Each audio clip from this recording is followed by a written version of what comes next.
Bom, vamos lá, vamos tentar resolver essa questãozinha do Enem aqui, que eu julgo ser de nível médio para fácil por dois motivos. A primeira é que ela me fornece aqui uma equação logarítmica, e essa equação vai exigir as propriedades básicas, né, do logaritmo. Então, essa questão se torna de nível médio. Por quê? Ou fácil, porque basta substituir os valores aqui na equação e aplicar as propriedades aí que nós chamamos de propriedades básicas. Só que antes de começar, eu gostaria de fazer aqui uma revisão, porque o logaritmo é um assunto muito cobrado no Enem, só que muita gente tem muita dificuldade porque não lembra ou não consegue visualizar as propriedades básicas. Então, algumas delas aqui eu vou chamar de revisão, vou deixar aqui no cantinho para a gente revisitar daqui a pouco. Então, assim, logaritmo nada mais é do que um expoente, né? Então, se eu digo que y é o logaritmo de A na base B, isso só é verdade se e somente se B elevado a Y for igual a A. Então, o Y nada mais é, né, o logaritmo aqui nada mais é do que o expoente da base B. Tá? Um exemplo clássico aqui é o 3 é o log de 8 na base 2. Por que eu sei disso? Porque se eu tenho 2 elevado a 3, isso resulta em 8, já que o logaritmo, nesse caso aqui é o 3, é o expoente de uma relação entre elementos. Essa é a primeira parte da revisão. Agora, nós vamos ver algumas propriedades, né? A mais básica de todas é essa aqui, ó. Se eu tenho log de A na base A, isso implica em dizer que eu tenho um valor 1. Sempre que eu tiver o log de um número na sua base, ou a base ser igual, né, se a base for igual ao logaritmano, esse resultado aqui é exatamente igual a 1. Exemplo clássico que nós temos aqui é o log de 10. Tá? Ué, mas a base, cadê a base? Aqui a base não apareceu. Se ela não aparece, subtende-se que é 10. Não aparece, geralmente ela não aparece, mas a gente subtende que é 10. Então, quando eu tenho log de 10, evidentemente está na base 10, esse resultado aqui é igual a 1. Log de 2 na base 2. Se for o 2, eu sou obrigado a colocar a base 2. Então, log de 2 na base 2. Qualquer base aqui diferente de 10, eu sou obrigado a colocar. Lembrando sempre, né, que é uma condição de existência do logaritmo, esse elemento aqui, ó, log de A na base B, esse elemento aqui tem que ser maior que zero.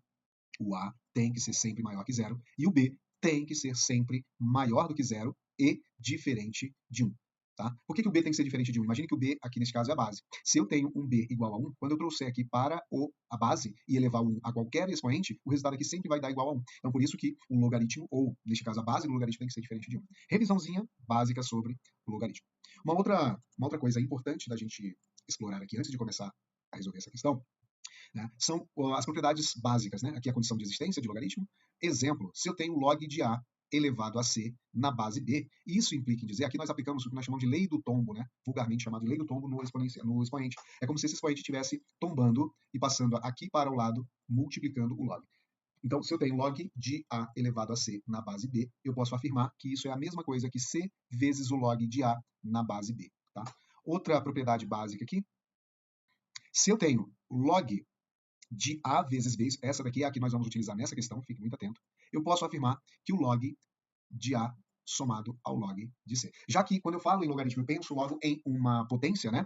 Se eu tenho a multiplicação de potências na mesma base, eu vou colocar aqui na base C, eu posso afirmar que isso aqui é uma soma desses elementos. É como se eu tivesse aqui, ó, paralelo a isso, né? X elevado a 3 somado, não, multiplicado a x elevado a 4. Olha o que eu tenho, uma multiplicação de mesma base, repito a base, e somo os expoentes, 3 mais 4. Isso aqui implica dizer que é x elevado à sétima potência. Tá? Então, sempre que aparecer essa propriedade ou essa multiplicação entre dois elementos aqui na mesma base, neste caso a base é C, eu somo o log de um dos elementos, que é o A, ao outro log, neste caso, de B e não de C. Já fiz aqui uma confusão. Tudo bem?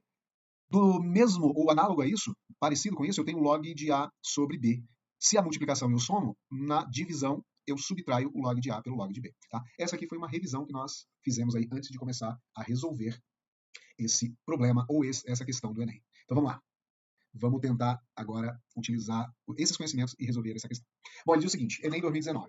Charles Richter e Benno Gutenberg desenvolveram a escala Richter, que mede a magnitude de um terremoto. Essa escala pode variar de 0 a 10, com possibilidade de valores maiores. O quadro mostra a escala de magnitude local, MS, de um terremoto que é utilizado para descrevê-lo. Então aqui eu já pensei o seguinte, eu tenho intervalos aqui, né, desse MS, e cada intervalo desse aqui, ele vai me dizer se a magnitude desse terremoto foi pequena, ligeiro, moderado, grande, ou se a magnitude foi extrema. Então, tudo isso depende muito desse intervalo aqui da tabela.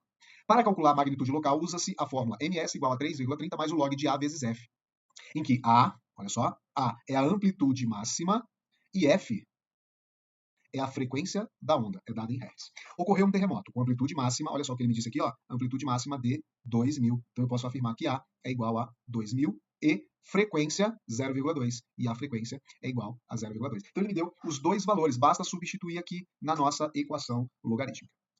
Então, trazendo aqui para a parte final do problema, ele diz: utilize 0,3 como aproximação para o log de 2. Se ele me deu essa informação aqui, fique atento. Sempre que ele der informações extras, não é só para gastar tinta da impressora, não. É que você vai utilizar para facilitar o cálculo aí.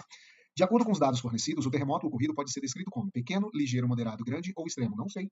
Para isso, eu tenho que saber qual foi a MS, ou a magnitude local. E como é que eu vou determinar a magnitude local? A partir da fórmula que ele forneceu para nós. A fórmula é essa aqui, ó. MS será sempre igual a 3,3 ou 3,30, tanto faz, somado ao log de A vezes F.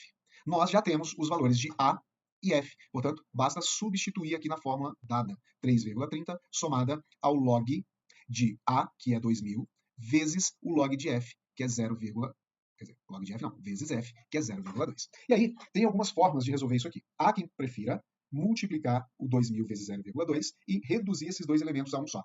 Vamos fazer isso porque isso facilita o nosso cálculo. E lembrando que o Enem tem aquele tempo máximo para cada questão, quanto mais facilidade eu procurar aqui para acelerar o processo, melhor para mim. Então, a magnitude é 3,30 somado ao log de 2000 vezes 0,2, façam aí, tá?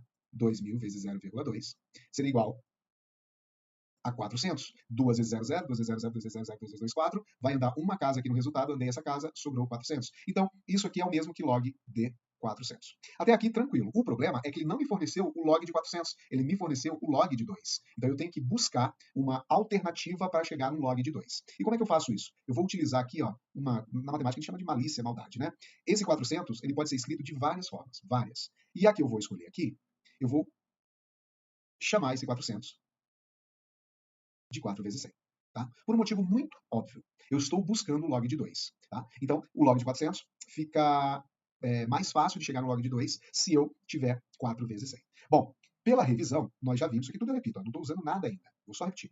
Pela revisão, nós já vimos que quando eu tenho um log de um elemento multiplicado a outro pela revisão, nós sabemos que basta pegar o log do primeiro e somar ao log do segundo. Isso aqui, tranquilo, sem novidade nenhuma. Tá? Transformei esse log de 4 vezes 100 num log de 4 somado ao log de 100, já que eles estão na mesma base, que é a base 10.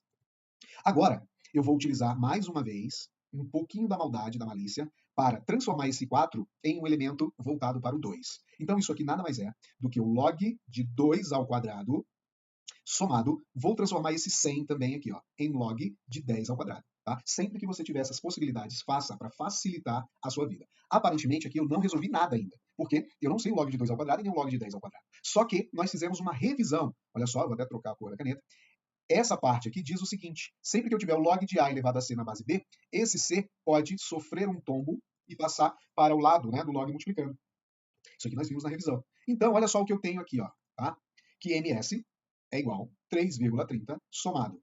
O que seria o log de 2? Olha o 2 aqui, ó. O C, neste caso aqui, é o 2. Ele vai passar multiplicando, tá, o log de 2. Então vai ficar 2 vezes o log de 2 na base 10, somado, olha o 2 aqui também fazendo tombo, a 2 vezes o log de 10 na base 10. Agora, facilitou. Por quê? Porque o log de 2 na base 10 eu tenho, então eu repito aqui MS igual 3,30 somado. O log de 2 na base 10, ele me deu, é 0,3 aproximadamente. Então aqui ficaria 2 vezes 0,3 somado a 2 vezes o log de 10 na base 10. Tem uma propriedade que diz que quando o logaritmando é igual à base, isso aqui resulta em 1. Então é 2 vezes 1.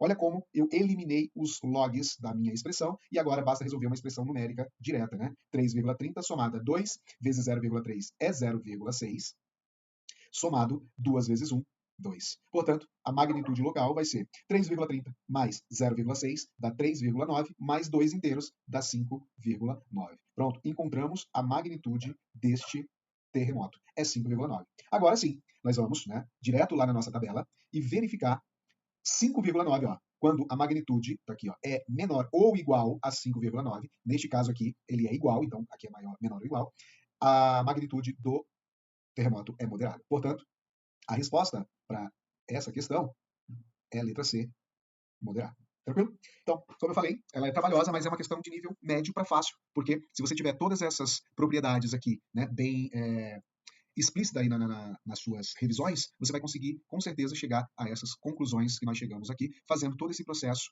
em qualquer questão que envolva logaritmo. Então, ou talvez o mais importante de tudo isso foi essa revisão que nós fizemos antes. Por quê? Porque todas as questões de logaritmo que eu percebi nas últimas edições do Enem trouxeram algumas dessas propriedades aqui. Então fique esperto, estude essas propriedades e utilize para resolver qualquer questão do Enem envolvendo o logaritmo. Valeu? Até a próxima. Tamo junto.